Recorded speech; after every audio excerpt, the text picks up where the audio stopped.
Estamos iniciando mais uma edição do Quatro Ases, o programa semanal que traz a você uma visão qualificada sobre os acontecimentos do nosso dia a dia.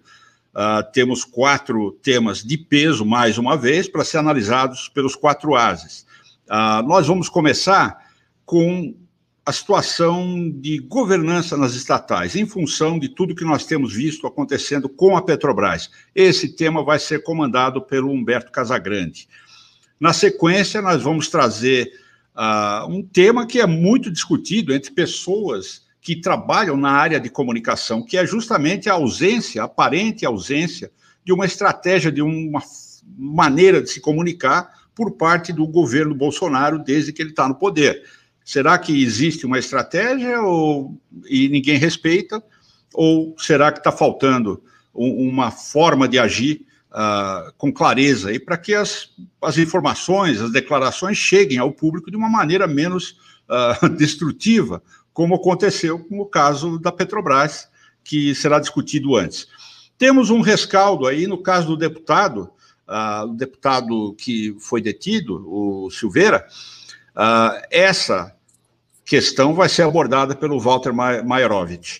E, para encerrar, vamos a Myanmar, novamente. Myanmar, que está com uma situação complicada depois de um novo golpe. Lá, golpe é um negócio meio comum ao longo dos anos, temos mais um. E, para tratar desse assunto, junto com o Moisés Rabinovitch, que vai comandar a abordagem, nós temos uma convidada, que é a Virgínia Rabinovitch, filha do Moisés, fotógrafa, e que não faz muito tempo esteve pessoalmente lá em Myanmar, pode nos trazer uma perspectiva diferente sobre o que ela viu por lá e como isso impacta tudo que nós estamos vendo acontecer por lá, uma situação que está se complicando, por sinal. Vamos, então, ao primeiro bloco. Vamos rapidamente ao Humberto Casagrande.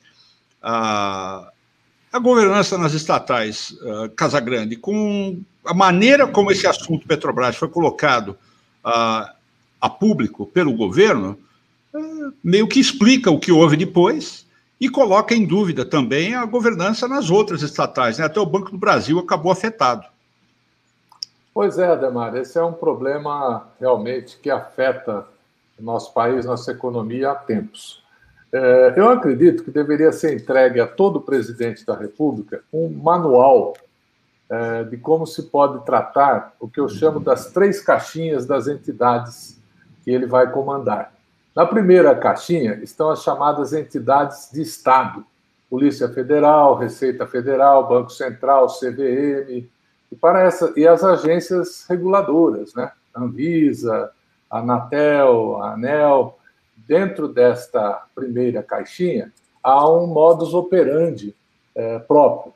Na segunda caixinha, estão as empresas estatais, que obedecem às regras de mercado. E ali, a lógica para se tratar as empresas estatais de capital aberto é outra. E na terceira e última caixinha, aí sim estão os brinquedinhos que o presidente pode mexer à vontade, que são os ministérios, são o DR, são as estatais de capital fechado. Então, para cada uma dessas 3 caixinhas, há que se proceder de uma maneira específica. No caso aqui em tela, da caixinha número 2 das estatais, uma vez que uma empresa decide abrir o capital, ela não é mais dona de si própria. Isso ocorre para empresas estatais e não estatais. Não é por acaso que algumas empresas grandes, familiares, relutam em abrir o capital. Porque no momento que você abrir o capital, você vai se submeter às regras do mercado. Afinal, você passa a ter sócios e passa a ter regras. E, principalmente, se você for listado nos Estados Unidos, existem as regras da Security Exchange Commission, que coordena o mercado lá, que é equivalente à CVM daqui. Existem as chamadas boas práticas, existem as regras de governança do IBGC, existem as regras contábeis, que são definidas por um organismo chamado IFRS, que define como tem que ser o balanço dessas empresas. Então, não é mais uma questão de você gostar ou não gostar. Esta decisão é anterior. Se você entrou para a Bolsa, entrou para o mercado, você automaticamente aceitou se submeter a essas regras. E no caso específico de uma estatal listada, ela tem que tratar equitativamente todos os investidores, tem que divulgar fato relevante, tem que soltar os balanços nas épocas adequadas, não pode favorecer um acionista em detrimento do outro, e pau que bate em Tico, bate em Francisco, ou seja, essas regras valem tanto para empresas públicas quanto empresas privadas. E o episódio que nós assistimos foi esse, quer dizer, há sistematicamente uma violação dessas regras. No caso da Eletrobras também, no dia seguinte foram divulgadas informações sobre a Eletrobras, da privatização, tudo lá em Brasília, e o diretor da Eletrobras não sabia de nada. Só que, legalmente, ele é o responsável por aquilo. Houve até uma carta que ele escreveu do governo para isso. Nós estamos vendo aí uma página do Financial Times manchetando esse assunto, Casagrande. Está na tela. Ok, é isso mesmo. Então, tentando transformar um assunto longo e complexo num assunto curto e fácil, fundamentalmente é isso, né? Você tem as entidades de Estado, as empresas estatais de Estado em bolso e os órgãos de governo. E o que nós assistimos foi uma transgressão desta ordem, uma coisa que não deveria ter acontecido. Pois é, Casagrande, e a Petrobras, na história recente, com o que já aconteceu, devia ter aprendido, né? Porque não faz tanto tempo, ela pagou uma multa de alguma coisa como 3 bi de dólares para os acionistas nos Estados Unidos que perderam dinheiro em função de mexidas indevidas na empresa aqui no Brasil, né? Quer dizer, então, quando você paga 3 bi de compensação, você devia pelo menos se lembrar, né, que tem um problema sério aí se você sair mexendo à vontade numa empresa dessas, né? Vamos ao Ibsen Costa Manso para participar dessa conversa aqui. Vamos lá. O Casagrande, lembrou bem que as empresas de capital aberto são controladas, fiscalizadas aí pela CVM. E nesse caso específico, quer dizer, o governo é o acionista majoritário da Petrobras. De certa forma, houve, entre aspas, inflação privilegiada, né, julgada no cadinho do Palácio da Alvorada, de que o presidente Bolsonaro estava pretendendo trocar sobre a comunicação mais para frente, mas agora, qual é o tipo de punição? O que a CVM pode fazer nesse caso em que se figura uma informação transmitida de forma indevida para a empresa? Pune a empresa, quer dizer, a empresa acaba sendo duplamente prejudicada. Não seria o caso de ter, não sei se existe isso, uma forma de punição ao acionista? Bom, veja bem, os diretores podem ser, sim, objeto de punição. Acontece que o crime, vamos chamar assim, ainda não ocorreu. E o que seria? O controle de preços dos derivados de petróleo, né? Da gasolina, do álcool. Isso aí aconteceu com Dilma Rousseff, foi um desastre de 2010 a 2014 e foi muito ruim. Então, o grande temor que está nesse momento acontecendo é que isso possa vir a acontecer novamente, mas isso ainda não aconteceu. Então, o que o presidente fez foi uma troca atabalhoada de controle, sem que haja uma justificativa plausível para essa troca. Entretanto, o problema maior que está sendo colocado e que justificou a queda das ações ainda não aconteceu. Se o governo começar a controlar preços, ele vai, inclusive, ferir a lei das estatais de 2016, que é uma lei nova, que proíbe que isso seja feito. Então, tanto a CVM quanto os demais órgãos de mercado estão aguardando a consumação do crime, vamos chamar assim. Mas ele ainda não aconteceu. Há uma expectativa de que venha a acontecer. Rapidinho, Moisés Rabinovich com uma participação. Casagrande, a Reuters, aqui do Brasil, enviou para o exterior hoje uma notícia. A Reuters? Reuters do Brasil. Sim. Enviou para o exterior uma notícia de que a Petrobras não está garantindo às distribuidoras o diesel para março e abril. A Reuters confirmou isso com a ANP. E claro, se faltar diesel em março e abril, vai acabar completamente com a colheita de soja. Você tem essa informação? Isso pode acontecer? É um desastre. Eu acho que é um pouco difícil que isso venha acontecer, Rabino. Pode sim estar-se num risco operacional que pode não vir a se materializar. O problema é que o tipo de petróleo que o Brasil produz, ele não é o mesmo que a gente usa. Então, nós exportamos petróleo bruto e importamos o petróleo refinado, porque o nosso tipo de petróleo e o número muito baixo de refinarias que tem no Brasil não permite que a gente produza o petróleo bruto aqui e consumamos esse mesmo petróleo. Então, pode sim estar havendo problemas nessas importações que o Brasil faz desse produto acabado. Entretanto, essa área de abastecimento e a Braspetro, que cuida dessas importações e exportações, ela geralmente trabalha muito bem. Eu acho que possa estar havendo esse risco, mas não acredito que ele vá se materializar. Walter, você tinha um comentário a fazer, rapidinho? Microfone, Walter, agora. Casagrande, hoje tem uma frase do Mário Sabino, do Antagonista, que eu gostaria que você comentasse, e é a seguinte, e vai entre aspas. No circo populista, Paulo Guedes foi estatizado pelo Jair Bolsonaro.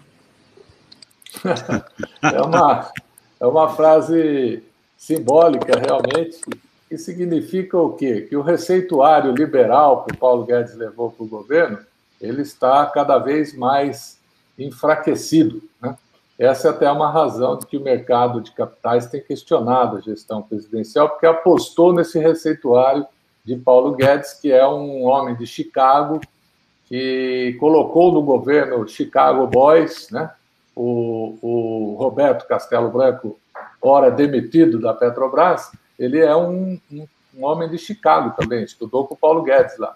E assim como outros assessores de Paulo Guedes que foram retirados do governo. Então, essa frase tenta expressar o seguinte: o receituário liberal está sendo deixado de lado e está assumindo um receituário mais estatizante, que é esse que nós estamos vendo, pelo menos nas páginas dos jornais.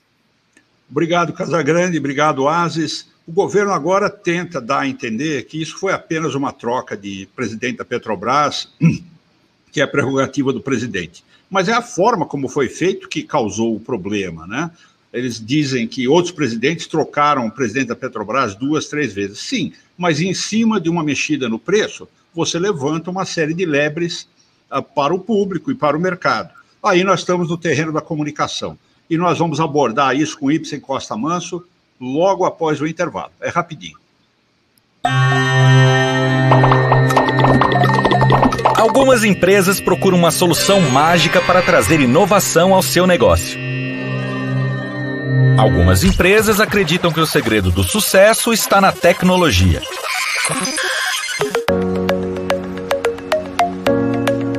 Mas as empresas mais competitivas e modernas sabem que o melhor investimento são os jovens talentos. Aprendizes e estagiários trazem a liberdade, a criatividade e a garra de quem está começando a construir uma carreira e quer provar todo o seu potencial. O CIEE possui toda a experiência para auxiliar qualquer empresa a criar um programa de estágio e aprendizagem. Qualquer empresa mesmo. Entre em contato agora com o CIEE e dê um upgrade no seu negócio. CIEE, transformando vidas, construindo futuro. Ibsen Costa Manso, nós já tivemos essa conversa algumas vezes, só que agora você é um dos ases, então você precisa trazer os seus pontos de vista aqui para todos nós. Comunicação no governo, será que existe uma estratégia e é ignorada ou não tem? É a esmo.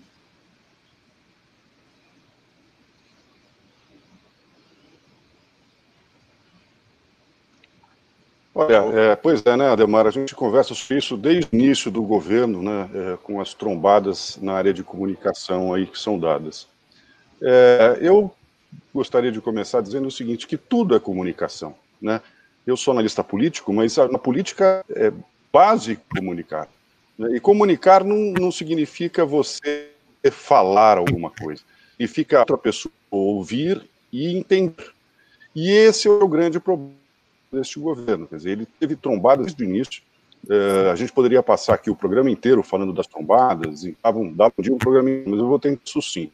Começou, na verdade, com aquelas queimadas na Amazônia. Quer dizer, aquilo ali foi uma imagem. Você leva, às vezes, décadas para construir e poucos minutos para destruir.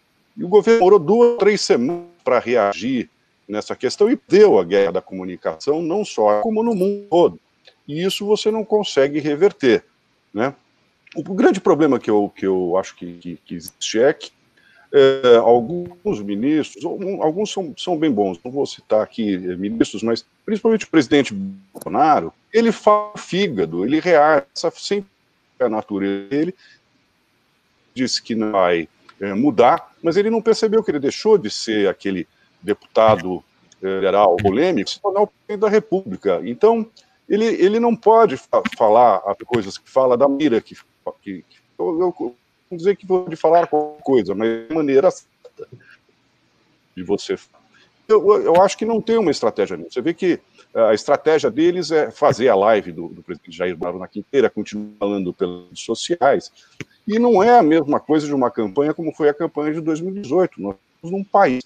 Você precisa comunicar a todos os cidadãos do país. Não é numa live de quinta-feira que é voltada e realmente assiste apenas o seguidor do presidente Jair Bolsonaro que vai funcionar.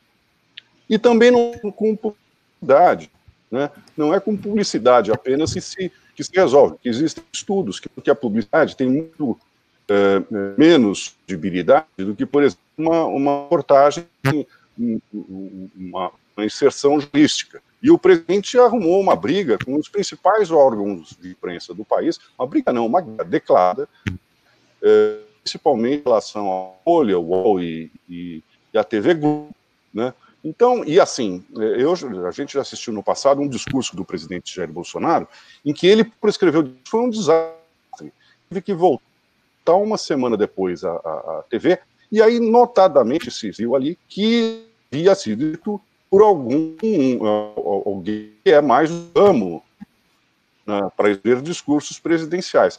Enfim, eles falham muito, e isso vem tendo um resultado. Não basta a crise econômica, a pandemia e tudo, quer dizer, você ainda tem esse desgaste das falhas de comunicação, como aconteceu no Casagrande ou no caso da Petrobras, né? Não é assim, e do ponto de vista da estratégia política, então, o Casagrande foi até pior, porque ele com o né? Saimento, ficou patente que a questão era essa, da mesma forma que no Banco do Brasil, quando saiu aquela reestruturação do Banco do Brasil, o presidente também ameaçou demitir o presidente pela bola certa, e isso teve um impacto, quer dizer, todos essa soma, não os problemas e mais essas falhas de comunicação, vem tendo um impacto na popularidade do presidente Bolsonaro. Essa semana saiu uma pesquisa da NDA que mostra que nos últimos 4 meses a ação de governo caiu 8 pontos percentuais. Provavelmente, isso pode até ter detonado esse processo da Petrobras, que parece medida populista para tentar dar um pouco a imagem do presidente da República. Pois é, Ibsen, perdão aí a quem nos acompanha, um pouquinho de dificuldade ali no som do Ibsen, estamos tentando corrigir. O Rabino vai fazer um comentário, mas vale registrar.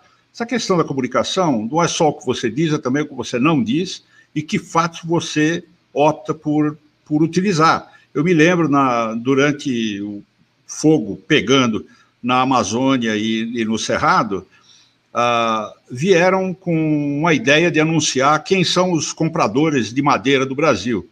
Quer dizer, deve ter parecido uma boa ideia, né? Depois descobriram que o percentual era muito pequeno e a maior parte da madeira tirada da Amazônia vai para consumo doméstico mesmo. Quer dizer, então para que você anuncia que vai fazer isso sem antes saber que esse não é um dado que vai te ajudar, ele vai até te prejudicar, né? Rabino, você. Tem outro aspecto da comunicação do governo que é interessante. O que ele permite ser divulgado. A Televisão Brasil, por exemplo, a Agência Brasil, a Voz do Brasil, elas não podiam dar os mortos da Covid-19. Tinham que dar só os que eram salvos da Covid-19. Muita coisa sofre censura. Então, o governo que dizia que ia fechar a TV Brasil ao tomar posse, na verdade, descobriu um amplo megafone para distribuir seu próprio noticiário. E o noticiário é parcial, incompleto e esconde a maioria das coisas que desagradam o governo. Casagrande, Walter. Vamos lá, Casagrande, você primeiro. Eu acho que, linkando com o tema ao qual me referi, a comunicação para a área de negócios é fundamental, né? O Ibsen deu consultoria para bancos, trabalhou com bancos, sabe muito bem disso. As expectativas econômicas são feitas a partir das notícias e da forma de comunicação. E a economia não é uma ciência exata, ela é uma ciência humana. E ela se move de acordo com a comunicação.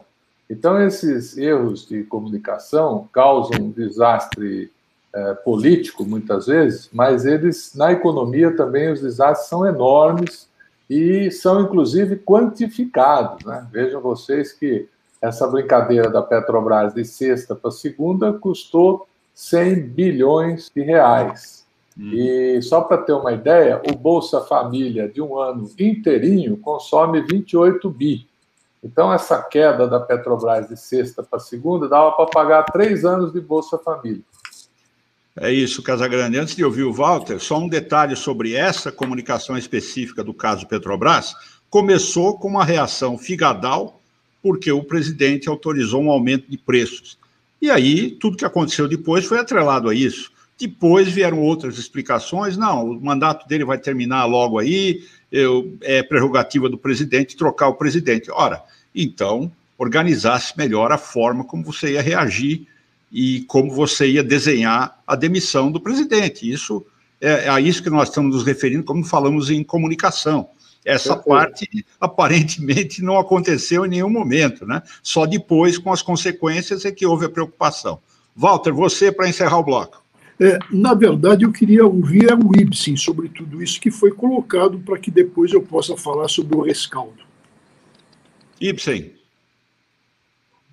para encerrar o bloco. Como o Damar falou, e eu comentei, quer dizer, houve uma falha estratégica, do ponto de estratégia não só de comunicação, mas política. Porque, como você mencionou, Ademar, o mandato do presidente da Petrobras é de 2 anos e se encerra agora. Quer dizer, era só ter um pouco mais de paciência e fazer uma troca que parecesse real. A gente não ordenada, né? Bilhões de reais de perda.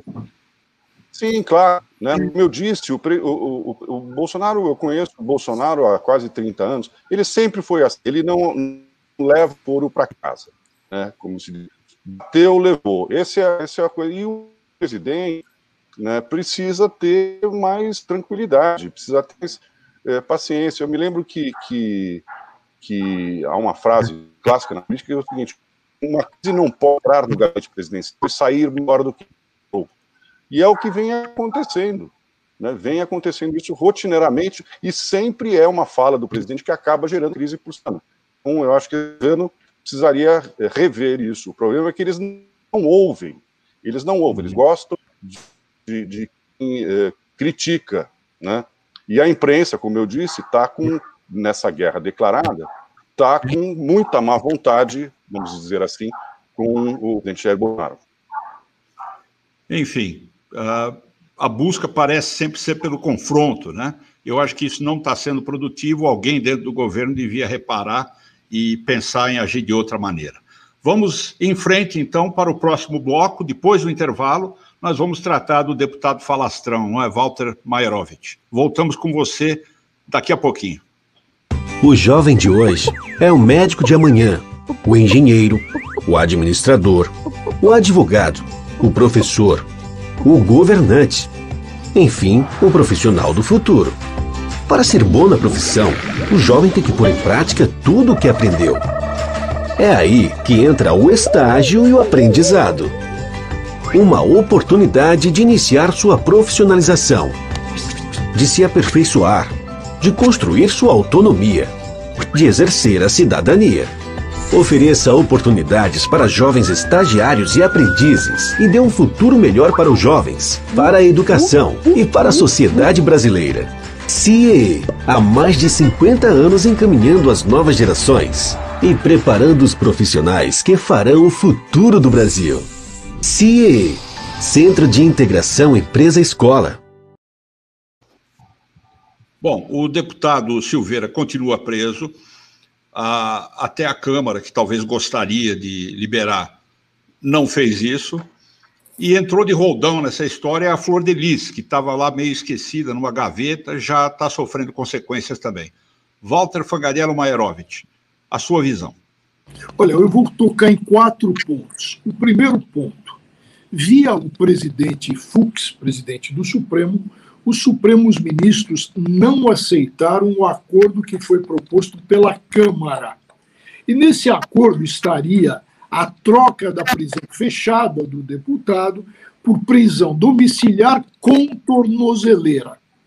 Os deputados, como não veio aí a aceitação da troca, perceberam que a Câmara ficaria desmoralizada se não fosse mantida a prisão.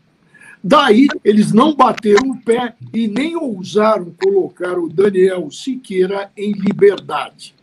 Agora, nesse episódio, e como foi mantida a prisão pela Câmara, o Supremo saiu como o grande vencedor. E como já subiu ao pódio e pegou a medalhinha de vencedor, não vai demorar para o xerife Moraes substituir a prisão fechada do Daniel para domiciliar, com tornozeleira e, atenção, autorização para trabalho externo, ou seja, continuar atuando como deputado. No particular, o xerife Moraes levará em conta o arrependimento do deputado em fala que ele fez perante os pares.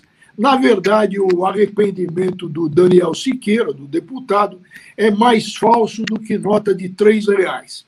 Siqueira, como se diz no popular, ele afinou e fingiu arrependimento para garantir o mandato e uma eventual soltura. Mas, nesse jogo de faz de conta, vai servir para justificar essa nova decisão do xerife Moraes. Segundo ponto, com o apoio de grande parte da mídia, o Supremo continuará com o apelidado Inquérito do Fim do Mundo. Só para lembrar, é um inquérito judicial que a Constituição não admite e que virou um verdadeiro saco de gatos. Nele cabe tudo, até a apuração judicial de manifestações criminosas de matriz neofascistas e bolsonaristas. Terceiro ponto, o rescaldo agora pelo lado da Câmara. Esse rescaldo já começou. A Comissão de Ética, depois de um ano de quarentena, vai tocar, e a todo vapor, os processos disciplinares por violações ao decoro parlamentar. E isso com relação ao deputado Daniel Siqueira e a deputada, como você lembrou, Ademar, Flor de Lis. Pela rádio corredor da Câmara, a Flor de Lis, apesar de ter votado no Lira, ela será sacrificada e perderá o mandato.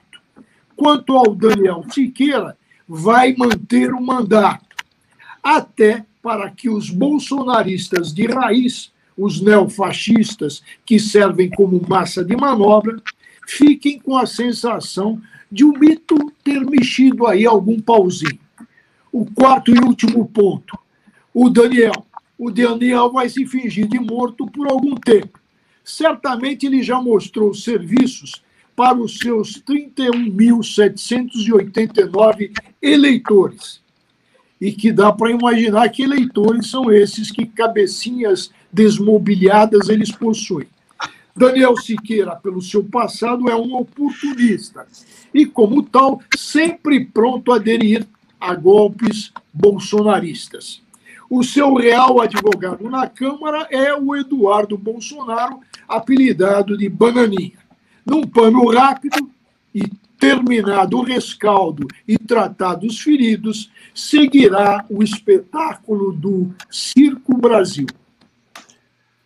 Eu vou passar a palavra para o Ibsen, mas antes disso, Walter, eu não estava lembrando, no início, se o nome do deputado é Daniel mesmo, e você chamou ele de Siqueira, mas é Silveira. Então, pelo jeito, esse deputado vai ficar conhecido apenas por falar demais, né? E não tem nenhum outro motivo para ele ganhar notoriedade. Deixa eu ir. Olha, deixa eu te falar uma coisa aqui, que é uma arte da guerra, tá?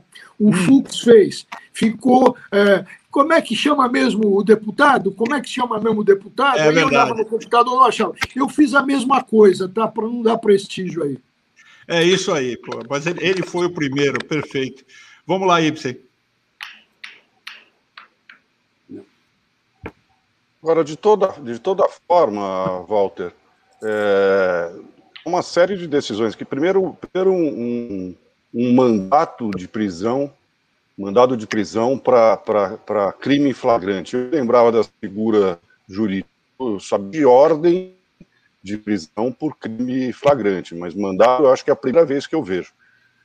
E a segunda é essa questão do direito à união. Quer dizer, o correto é não ser feito uma denúncia ao Ministério Público para que ele fosse processado por calúnia, injúria, difamação, enfim. E, por fim, já está movimentado lá na Câmara a possibilidade de aprovação de um projeto que define melhor aí que é a imunidade dos dados, né? Sempre pode sair coisa pior aí pela frente. Vamos ver se a Justiça vai aceitar essa mudança e não vai interferir com esse inquérito do fim do mundo, decretando prisões aí. Hoje foi o deputado, amanhã pode ser qualquer um, né? Moisés Rabinovici. Eu fico que nem Garrincha, perguntando ao Walter se Fux e o Alexandre de Moraes combinaram com os russos todo esse enredo que se antecipa para nós aqui. Walter. Eles combinaram, Rabino, vou começar pelo Rabino, eles combinaram, na realidade, lá atrás com o Toffoli, porque foi o Toffoli que inventou essa porcaria, essa portaria, que criou esse inquérito judicial, que, como o Ibsen recordou, inquérito judicial não existe, é inconstitucional. Agora, Ibsen, com relação ao flagrante, atenção ao étimo, à origem da palavra, que vem de flagrans, o que está queimando, crepitando, e está em flagrante, significa em flagrante delito. Para mim, a situação era mesmo de flagrante delito. Quanto ao caminho legal, é esse mesmo. O juiz é neutro, portanto, recebido uma notícia de crime, manda para o procurador da República, que é o Aras. E o Aras e o Ministério Público que vão cuidar dos crimes. Aliás, como fizeram denunciando o deputado. Agora, inquérito judicial é puro arbítrio do Supremo. É querer ter uma arma, talvez um outro tipo de arma que o Bolsonaro ainda não pensou, porque não é de fogo. Complicado esse cenário, né, Walter? Porque tem gente que critica o Supremo, com razão, em outros momentos se vê obrigado a apoiar o que o Supremo está fazendo, né? Vamos ao Casagrande com a participação dele. Eu queria colocar para o Walter, que ouço muitas vezes dizer que o processo de elaboração de leis no Brasil é falho. Ele acaba criando tipos penais abertos, e as leis são, na maioria das vezes, feitas no calor de um problema que acabou de acontecer, e isso, o nosso arcabouço legislativo, deixa muitos buracos, muitas dúvidas, e a chamada hermenêutica, né, corre solta aí em cima das leis. Essa sua impressão também, eu digo porque essa discussão toda, se podia, não podia, isso, aquilo, tal, sempre vem à tona, e há sempre uma margem muito grande para a conversa. Meus amigos juristas, vez ou outra, vêm com esse argumento de que o processo de elaboração das leis no Brasil não é tão bom. Walter. Isso é importante o que o Casagrande coloca. E o que temos em países civilizados? Os códigos são mudados, são alterados, são discutidos. No Brasil, o que acontece? Se cria uma colcha de retalhos. Então, ao invés de se mudar um código, se muda, Casagrande, um artigo do código. E começa, na realidade, a eles tecerem essa colcha de retalhos. É por isso que aqui a coisa é muito difícil. Não existe uma política criminal. Ok. Bom, obrigado, Aziz, por mais essa. Nós voltamos daqui a pouquinho para falar de Mianmar, com convidada especial, e, na sequência, para encerrar o programa, teremos a cartada final dos Aziz. Até já.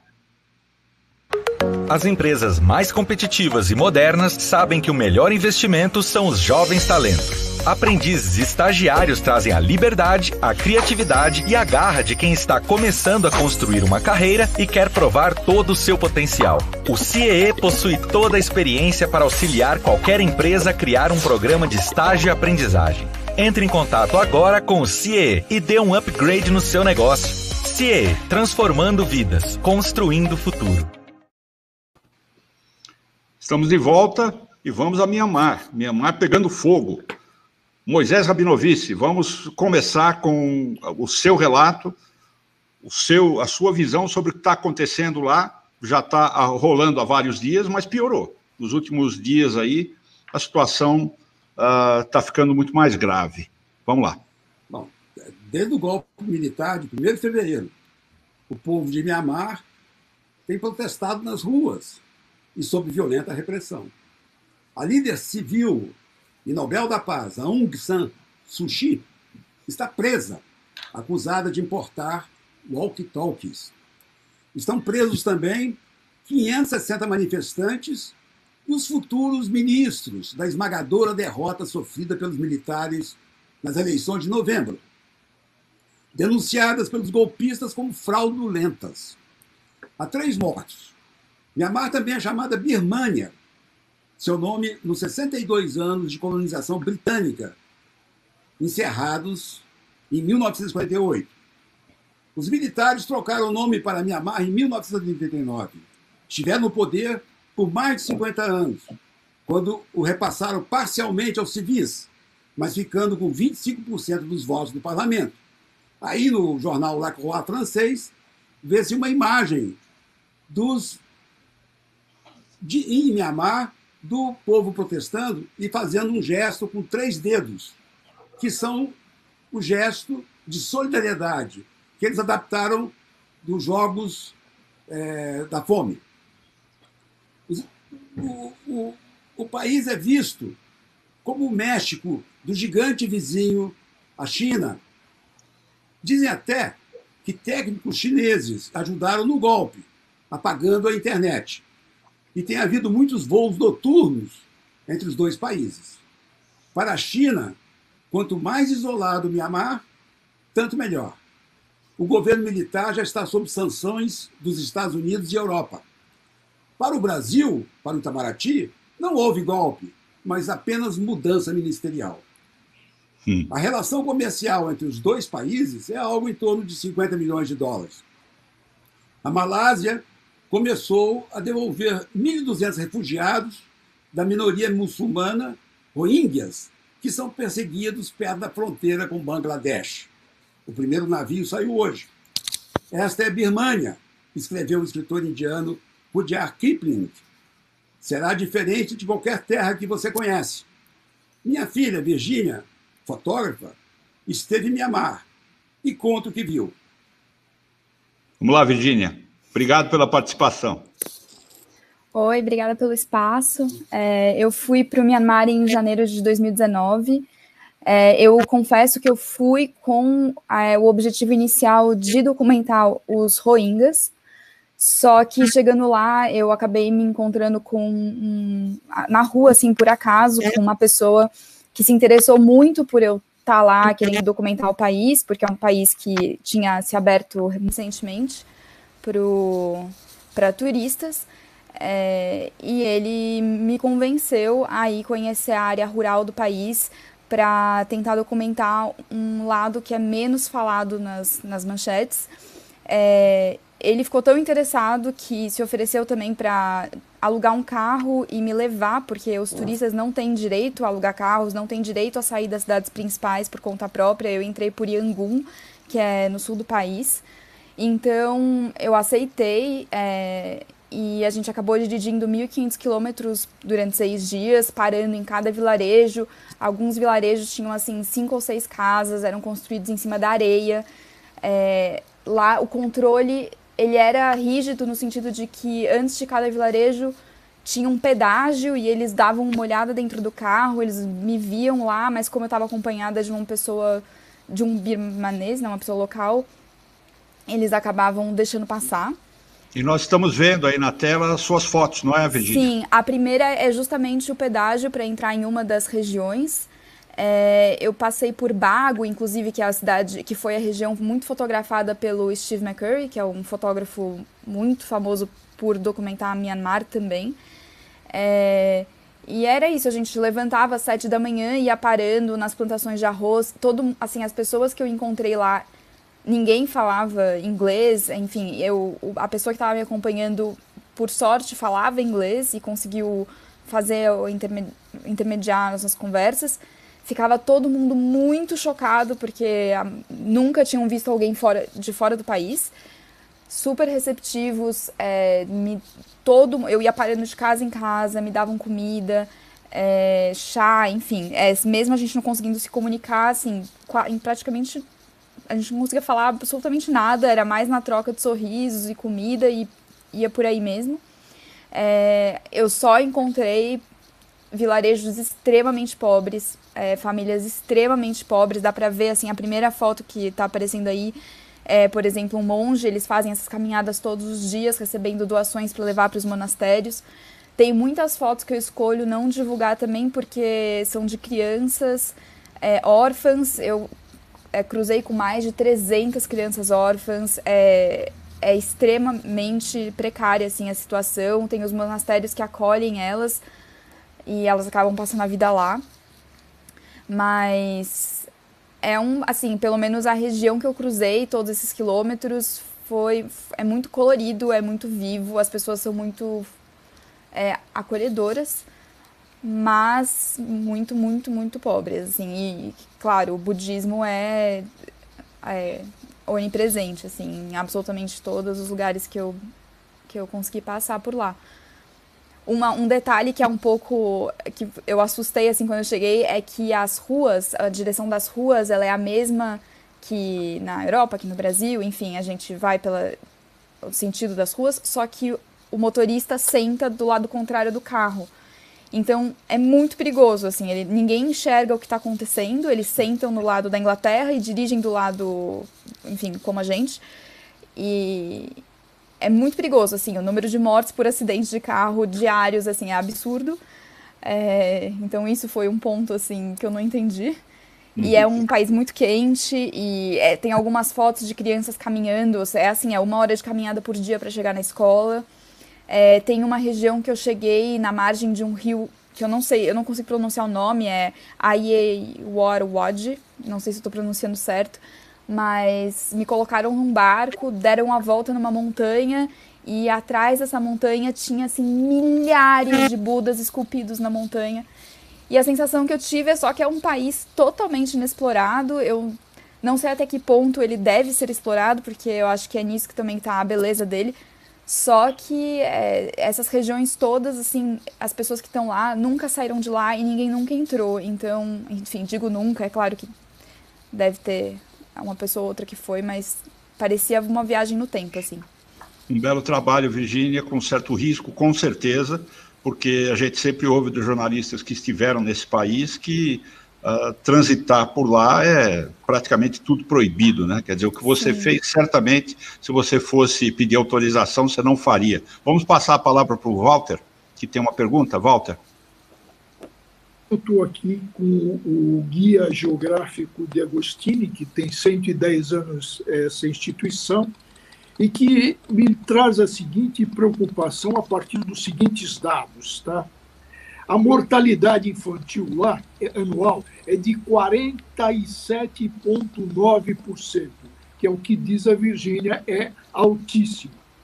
Nós temos, para uma população de 49 milhões de habitantes, 46 mil militares, força militar. E agora o ponto.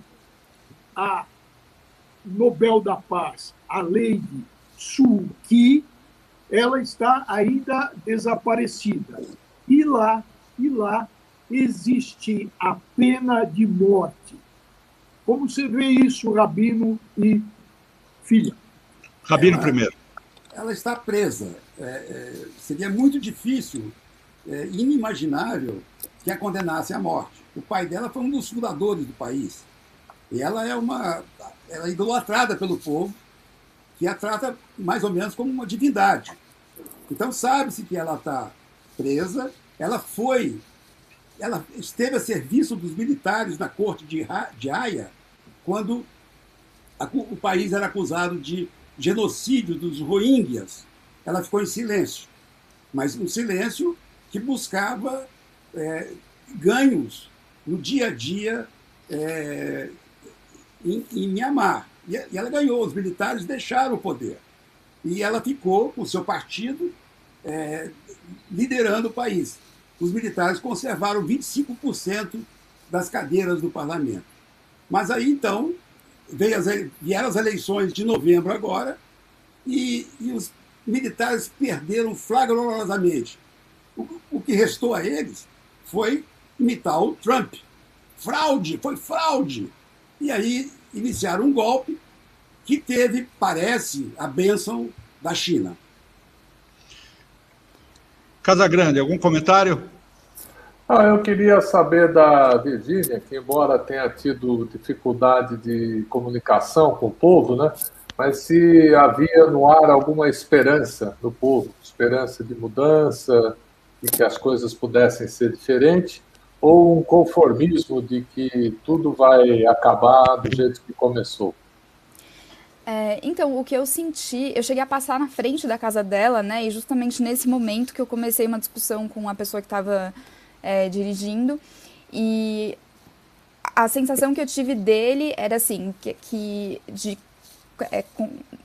ele não estava de nenhum dos dois lados, assim, era um repúdio a ela e também aos próprios Rohingyas, por exemplo. Então eu sentia mais que tinha um povo meio abandonado, no meio de muita corrupção, porque as doações assim, para os monastérios e os carros doados pelas famílias ricas para o monge, tudo era... tem muito dinheiro lá, só que está tudo muito concentrado. E tanto que eu acho que ele hoje em dia saiu de lá, saiu do país. Eu não senti assim não senti esperança. Eu acho que ele sentia esperança no país se abrindo, no sentido de que mais pessoas iam entrar e visitar o país e conhecer o verdadeiro Mianmar e conhecer a população. E eu sentia também muita não sei se raiva, mas ele não gostava da forma como o país era retratado mundialmente, porque só falavam dos Rohingyas em si, ou dela, e ele sentia que faltava esse outro lado, que é a população mesmo do dia a dia, as famílias rurais que estão só vivendo para sobreviver, assim. Virgínia, muito obrigado por participar aqui conosco. A sua experiência é rara sobre um país remoto, obscuro, pouco se sabe, mas Sim. O que está acontecendo lá tem importância, tem ramificações geopolíticas, inclusive. Sim. Nós vamos continuar de olho por aqui. Se por acaso você tiver aquela vontade de voltar lá, volte aqui também. Tá? Eu quero. Eu queria adicionar, se eu puder, só uma informação. Pois não, diga. Que uma coisa que me impressionou é que toda noite, quando eu ia procurar um lugar para dormir, fosse casa de hóspede ou pousada ou algum hotel nas cidades maiores, as pessoas morriam de medo de me hospedar. Assim, eram 40 minutos dirigindo toda noite até achar alguém. A gente ia parando de hotel em hotel, eu ficava no carro. Até achar uma pousada que tivesse coragem, porque eles sabiam que me hospedar era um risco para eles, porque eu não podia estar lá. E os militares, eles estão presentes, assim. Eu inclusive, estava num dos lugares mais proibidos possíveis, e eu vi 2 mulheres loiras, e eu fui falar com elas, assim, quem são vocês, o que vocês estão fazendo aqui? E acabei descobrindo que elas eram esposas de militares russos que estavam lá treinando as pessoas. Eu, inclusive, não deveria ter ido falar com elas, foi um erro meu, mas eu, na hora... Rapidinho para encerrar, Virgínia, para encerrar, você encontrou algum brasileiro por lá? Não, nenhum. Nada, né? Eu imaginei, é muito raro. Mas eu não fui para nenhuma área turística. Tá bom, Virgínia, muito obrigado a todos. Vamos matar o bloco aqui e vamos para a cartada final.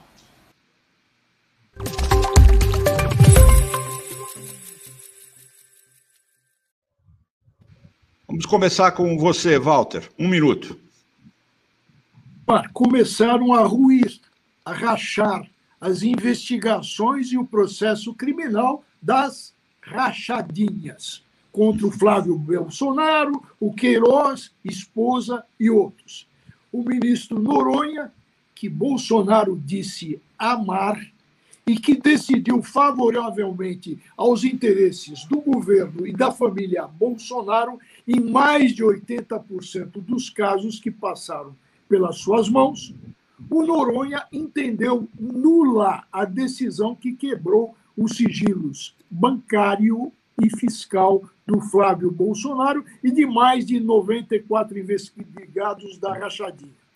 O Noronha, que é candidato ao Supremo e atende ao requisito de ser evangélico, foi acompanhado por outros 3 ministros do Superior. Então, e foi 4-1 e ficou vencido o Félix Fischer. Bom, rachando as rachadinhas. Obrigado, Walter. 1 minuto para você, Ibsen Costa Manso. Um ponto final que vai para a expectativa na semana que vem, a ação da PEC emergencial, que é fundamental para o governo tentar melhorar um pouco as contas públicas e fazer pagamento de benefício em discussão aos menos favorecidos, né? E não está indo bem. Quer dizer, o Senado ia voltar semana para a semana que vem e já tem um sinal claro para o governo, que é aquela questão de dar os investimentos obrigatórios em de educação já é assunto morto. Então, vamos semana que vem se isso começa a avançar. Obrigado, Ibsen. 1 minuto para você, Moisés Rabinovici, e obrigado pela excelente convidada. Donald Trump perdeu o escudo que o protegia de suas finanças. Ele agora vai ser obrigado a apresentá-las. Ele que passou todo o seu mandato se defendendo de revelá-las. Agora a Suprema Corte Americana o obrigou a apresentá-las. E aí, nesse bojo, a gente vai ver quanto que ele pagou às mulheres que o denunciavam por abuso sexual. Ao mesmo tempo, agora, no fim de semana, ele fará o seu primeiro discurso junto a republicanos e deve anunciar que é candidato para as próximas eleições. Obrigado. E para concluir a nossa cartada final, você, Humberto Casagrande. Nos países desenvolvidos, o mercado de capitais é considerado um patrimônio nacional. Assim acontece nos Estados Unidos, na Inglaterra, em vários países da Europa.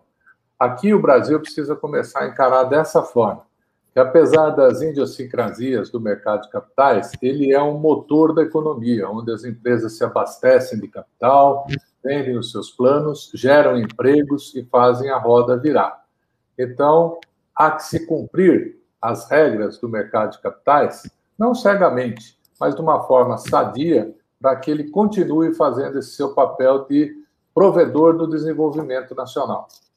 Senhores Ases, muito obrigado a todos pela participação. Um programa rico hoje, bastante informação para quem nos acompanha. Nós queremos agradecer o apoio institucional que o programa recebe do CIEE, que é o Centro de Integração Empresa-Escola, e da Fundação Editora da Unesp, a Universidade Estadual de São Paulo, Júlio de Mesquita Filho. Agradecemos a eles que repassam e ajudam a disseminar o programa. Você fique à vontade para comentar, nos mandar suas opiniões, suas sugestões. Temos recebido muito por e-mail, mas você pode fazer isso também nas redes sociais. O programa está no LinkedIn, está no Facebook, está no Twitter e está no YouTube. Fique à vontade. Espaço livre para você comentar. Muito obrigado a todos. Até a próxima semana.